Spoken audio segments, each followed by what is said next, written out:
friendship was the point of focus, where the only thing that mattered to me was finding that partner, that point of being in love. To me, that was the driving force. There was no sense of direction. There was no sense of my own life, like who I was, what I wanted to do, where I wanted to go. I mean, even friendships were compromised because for me, being in love and having that point of love in my life was all consuming. It was the only thing that really mattered to me. And I can see that stemmed from a point of not having a sense of self, not really knowing who I was, not understanding how important it is to know myself, and how that actually would influence the type of relationship I would get into. Being in love was problematic. It wasn't actually a great thing for me until I was able to redefine it for myself. It was just a lot of insecurities. There was a lot of possessiveness. There was a lot of fears. There was like isolation even. I found that when I found the point of relationship as being in love, that was my reality. Nothing else really existed outside of that in terms of what I focused on or gave value to. So it actually limited and isolated me within it, and I wouldn't say that it was healthy at all. What mattered was this external point and this feeling of being in love, and everything else kind of faded away. When I was younger and I got into my first serious relationship, I isolated myself. I focused completely on the relationship. And within that, I had these ideas of the person that I was supposed to be, the girlfriend that I was supposed to be, the wife I was supposed to be, and this life that we were going to create together that was an ideal.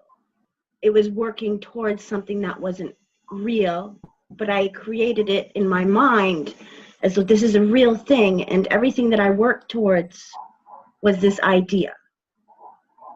Years later, down the road, everything that I thought I had created just blew up in my face in one moment. And it was a complete illusion, and everything came down, and I was at a complete loss with myself. I had no idea who I was, what it was I wanted. It was an awesome opportunity at that point to get to know myself and figure out for myself what it is that I can live with, what it is I absolutely cannot live with, what it is that I must have in order to have a satisfying life that's in alignment with my self-honesty.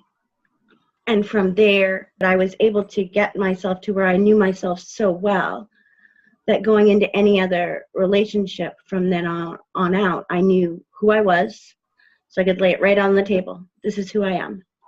This is what I need. This is what I can't live with. Are we good? Does this work for you? I felt I was in a bubble, like nothing else existed. Yeah. It was just that one person. It can be so overwhelming, and we do believe that it's real until it ends, and until we realize how come suddenly all my life seems to have stopped. And then I wake up from this dream, and I remember like my last breakup, before I then went into a different relationship. But before, it was as if someone had just taken off the rug from my feet, and I was completely like lost. And that was my idea of what love is, based on what in our society, in movies, in books, in magazines, in everybody's like stories that we hear about. It's like love at first sight, like that you can do anything for that person, nothing else exists, you make me feel complete. All of those kind of bullshit that we accept to be that love. And I went through that phase, and in a few times, and until I got to know someone who kind of questioned that. And it was funny that what we decided to build was, we don't want love this time. We want to create something that we have never tried before. So we all know what this supposed love is. So let's try to do something completely different. And that has been working. It's been really cool to demystify this whole concept and idea that we, since we're young, that we're fed like in these stories, in the movies, especially in the kids' books about love and happily ever after and all of that, without talking about what, not real love, but who can we be in love, or who are we in a relationship. And I think that's what I'm looking forward to this conversation, because that has been the biggest shift in all of our lives. Absolutely. And I think that touches on the important point of love has been, as a definition, as how you live it, has been given to us. We've been fed the definition, and because everyone seems to accept it without question, we just develop as that's the way it is. We, if you don't have that other point of reference that says, well, love can also be this way, but you're only given this one option, then, how else do you know? Love needs a redefinition, because the definition that we've given it has been separated from ourselves. Because like we were saying, when the relationship as the point of being love is the only kind of reality that you exist within, what happens when it ends? You're left with nothing, and then you wake up and you realize, where are my friends? Where are my family? Where, all these points that actually also existed that I neglected because I was so consumed with this point of love, because I've been told that that's what you attain to. You lose that, and then what do you have left? You have everything you've neglected. And for me, that was really shocking to see how quick I was willing to drop everything when it came to a relationship.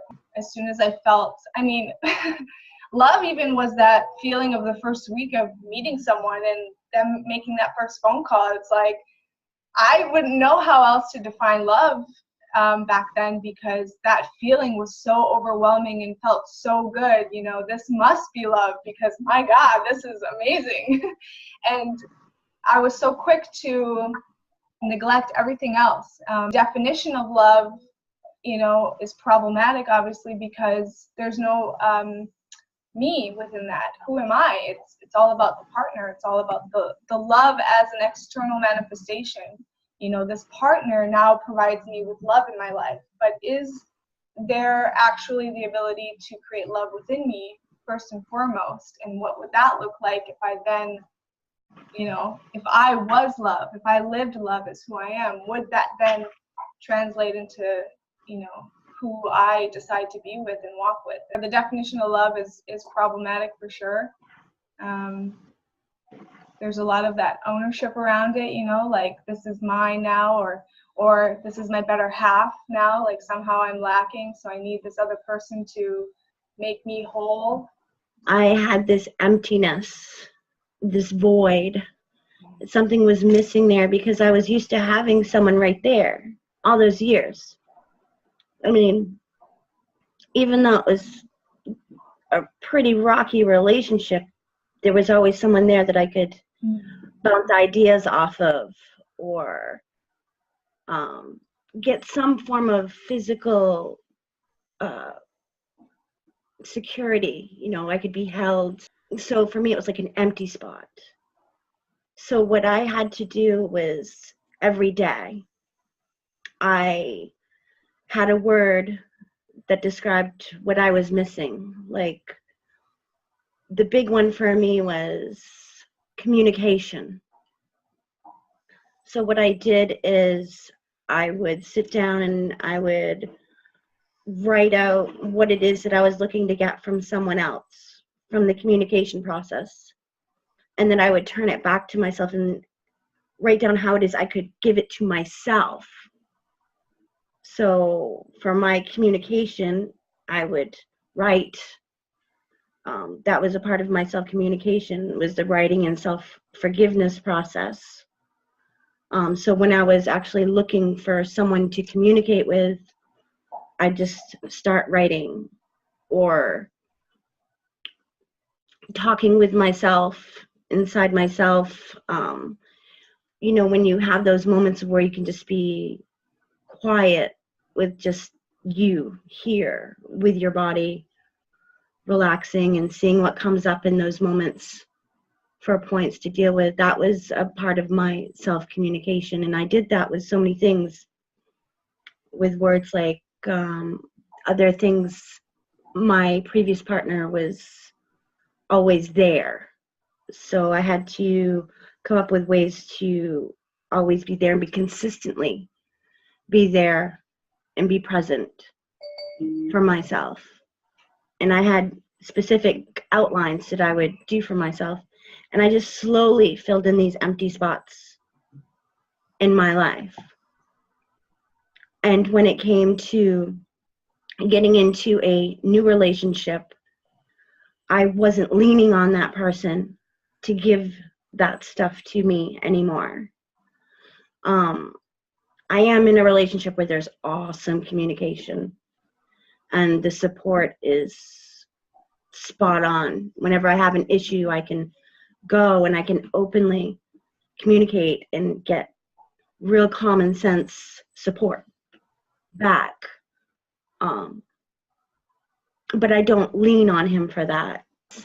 That's been my process. And when I got into the relationship, again, I knew who I was. I wasn't looking to be in a relationship. I was looking for someone in my life that I could, because I'm social. Yeah. I like doing stuff. I was looking for someone that I could just hang out with. And it was a genuine relationship that just developed. It was quite cool. So there's a friendship there. Mm. There's a respect there. And for me, I haven't defined love. This actually brought up a really cool point with me, because I haven't defined it for myself yet, because I can still kind of feel the emotion of it coming up when I talk about it. Yeah. But for me at this point, right now, I would say that love is a mutual respect and being aware of the other person and how they give to you, and working on giving back in similar ways. That's where I would say I stand on it at the moment. Aspect of not needing another person to, provide those things for you, and not leaning on them. That I think is the most crucial, because when you need, you have expectations, and if those don't come through, which oftentimes and obviously they can't, you're left disappointed, and that's where relationships dive headfirst into the crash. Absolutely agree. When I was in a previous relationship, which could be like an emotional roller coaster, but when I was in those high moments of like, we're truly connected and feeling that this was really working out, and then I remember to think, how come I feel this right now? And then I look at older people that have been together for 30, 40 years, and they don't have that spark in them. Does that mean that my spark is also, or our fire will also kind of extinguish? And that is what love is. At least the idea that it's something that you have to consume each other to the point that you end up like maybe not even communicating anymore, or even saying, oh, we haven't been together. Well, we've been together, but not together, not having a relationship in the sense of true support. And I've seen that. I've seen couples that have been together for a long time, and they have their definition of love, but I knew within me that was not the relationship that I would like to have. So I'm glad that this started really early, and then my partner, he was already applying self-forgiveness, and so he was the one who was introducing me to all of this. It's like I was with him because of everything that he was showing me to help myself. Like I was a bit of a wreck at that moment. I wasn't sure about, well, I think emotionally I wasn't healed yet. So it was such an important point where our relationship started because I was helping myself. And that's when I think of love, it's that self-love that you guys mentioned, because if I didn't have that, I would fall over and over again into the same patterns. For me, what kind of the redefinition of love had to do with, well, you guys already said, but the empowerment of finding like who I am and who I want to be. Also, recognizing that whenever I wanted something out of him or from him, it was like, wait a second, this is me. This is something I'm not. I'm an individual and I'm walking this process on my own, and we're together walking side by side, but I am totally responsible for this emotion that I'm experiencing, this idea. And to be honest, in the beginning was a bit tough. I remember now sometimes I find letters and emails that we exchange, and I was still pretty much in that kind of borderline of like, should I say this? Should I not say this? Like, do I say I love you? But no, it's, and you know, to look back to look back at how I was so open to let's give it a go, because I know that all the other relationships didn't work out for that reason. And it's so cool now looking back, and it's been like 10 years now, and being so stable in my own relationship with myself in the relationship. And the point that Carrie, you mentioned of the communication, and that is something that we work still every day, and it's an ongoing process. Like I would say if we now have this new definition of love, it's a never-ending process of oneself, like identifying points that maybe for one reason or another I'm less stable today because this happened, so that will also affect our communication. But that awareness, yeah, that's the word, awareness, that we have of what each one is walking, and then together we can help each other becoming better, that makes a whole difference in the dynamic. And when I'm sometimes with other people, interacting with other people, and even though, I mean, sometimes my husband and I, we have like some disagreements, but there's this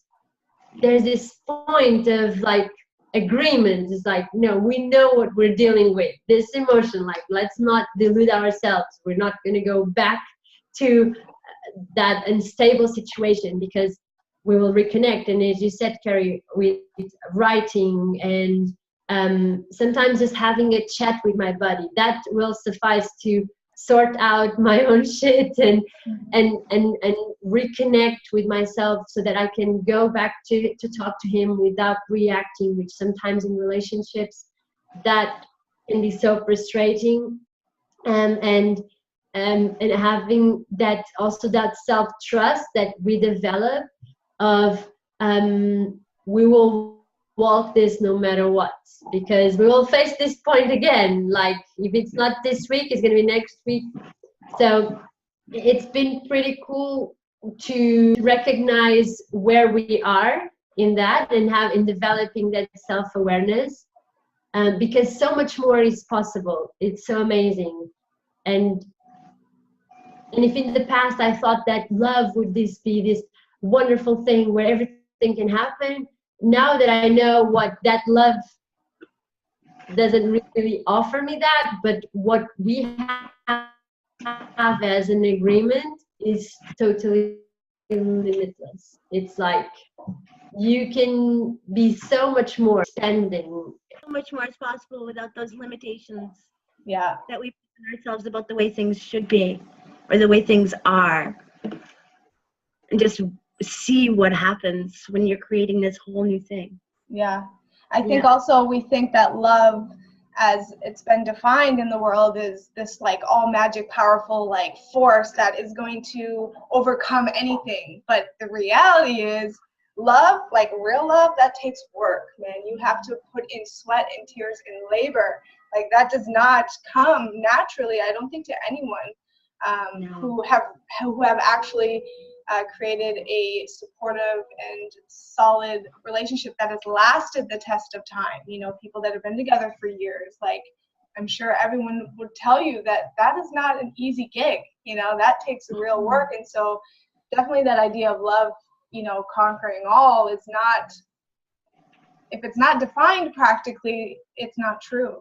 And I think that's a really important point in terms of the redefinition, because you have to be able to define, okay, what do we want from this relationship? What do we want from being in love? Like, what is the purpose of it? How is it going to serve you and me and everyone around us? How do you, you know, make it fulfill a potential that's best for everyone? And so, like you all said, there's very specific points that need to be discussed in terms of establishing the foundation, which is communication. You know, initially in love, we want to present the best picture because that's what we think love is. It's the best picture. It's the fairy tale picture. The tendency is to show the best side of ourselves, but, you know, if you can just drop that and just show the real self, then, you know, you're working with accurate information that you can then maneuver within and you can direct better, you know, because if you wait 6 months to show someone a side of you where you're a little bit more emotional or you're a little more erratic and you're afraid that they're going to leave you because of that, that's, you know, that's not real. That's not going to sustain, because you're not being real with yourself. You're not being real with your partner, you know. So love is, I think, also about getting real with ourselves and clearly defining for ourselves, you know, who am I going to be in love? You know, I want to be self-honest. I want to be trustworthy. I want to be accountable. You know, but all of that I have to establish within myself before I can ever give or share that with another. I think as women, we're naturally nurturers, and so we want to nurture people, and we want to nurture, you know, love, and we want to nurture life. But I think that we've missed nurturing ourselves first, because for me, what I found over the years is that I'm the best for my partner when I'm the best for myself. When I'm doing what I need to do to support myself, then I have something to give. And then my nurturing is real, because it's not nurturing to, you know, sustain something or to create something that I think I need, but it just purely comes from me as an expression of myself. The word that came to me when Christina was saying that was the word sacrifice and victimization, because we can so easily go into those patterns when we don't take care of ourselves first.